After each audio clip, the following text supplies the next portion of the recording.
Welcome to Jimmy TV. My name is Sam David and this is the lessons behind the story. There's many stories you've heard, either in the Bible or in life experiences that may have taught you a couple of lessons.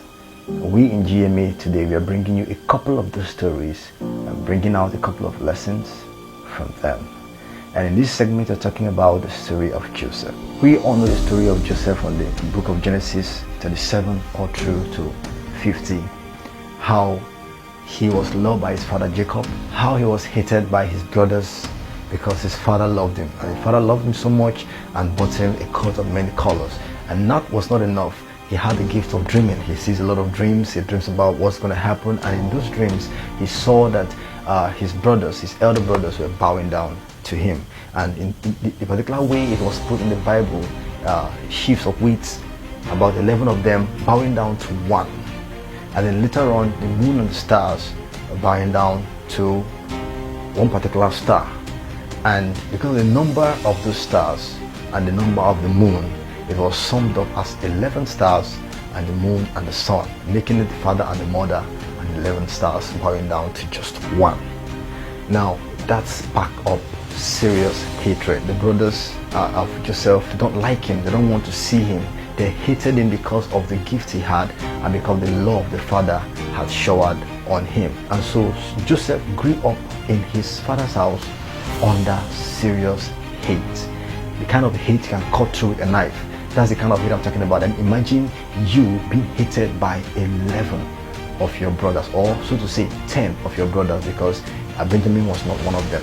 So 10 of your brothers hated you, and the 10 of your brothers that hated you are all your elder brothers. None of them is your younger brother or within the same age bracket with you, and they all hated you. You can imagine the terror that could be for that little boy at that age. But throughout the story, you could see that he gave us a wonderful lesson on how to handle hatred.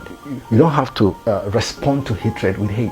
It's a wrong response. In most cases, we see ourselves responding to hatred with the exact same thing that it is. We respond to hatred with hate, and at the end of the day, we reap more hate.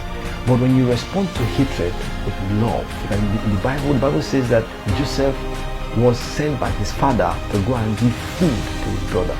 If it was some of us today, we would say, no, Daddy, I won't go because those guys, they hate me. How would you want me to go and give them food? Why should I even care about that? But the Bible states clearly that Joseph went because Joseph loved his brothers, regardless of how they treated him. If we can derive a lesson from the story of Joseph, how do you respond to hate? Do you respond to hate with more hatred? Like most of us are taught today, hate those that hate you, love those that love you. Are we supposed to love those that love us and hate those that hate us? Is that what the Bible tells us to do? Is that what we are supposed to depict, even as Christians or as human beings? The answer is no. Joseph did not respond to his brothers with the hate. He knew they hated him. He knew they didn't like him. Because the moment the father gave him a coat of many colors, the Bible said that the hatred increased. So I have to tell you that the young man knew all along that he was hated, but he did not meet that hatred with hate because he knew that that cannot solve the problem.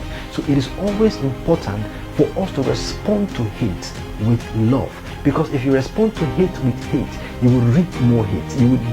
Two wrongs has never made it right. And if you ever have to contend with hatred, always neutralize the power of hate with love. And as you can see in the other episode of this same story, you realize that Joseph sowed love from the beginning of his existence in his family, and in the end he was able to save the life of the entire Israelites because of the simple gesture of responding to hate with love.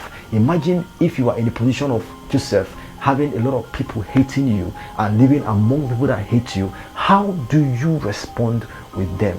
Let's draw a lesson from the life of Joseph and apply love where there is hate.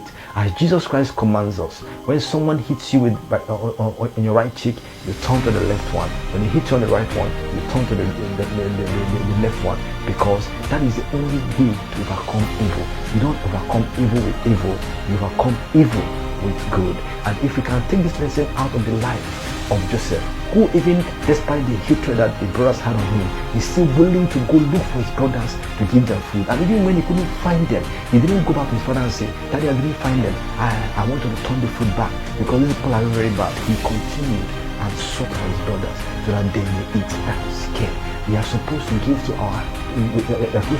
those who hate us, care for those who don't like us. That is the only way to be a true Christian, not the reverse. Stay blessed. This is Lessons Behind the Stories. We have a lot of episodes coming, the stories of people that we know, stories in the Bible, stories that would bring meanings to our lives. So if we can derive little lessons from these stories, we can apply them in our lives, and our lives will be blessed. Stay blessed.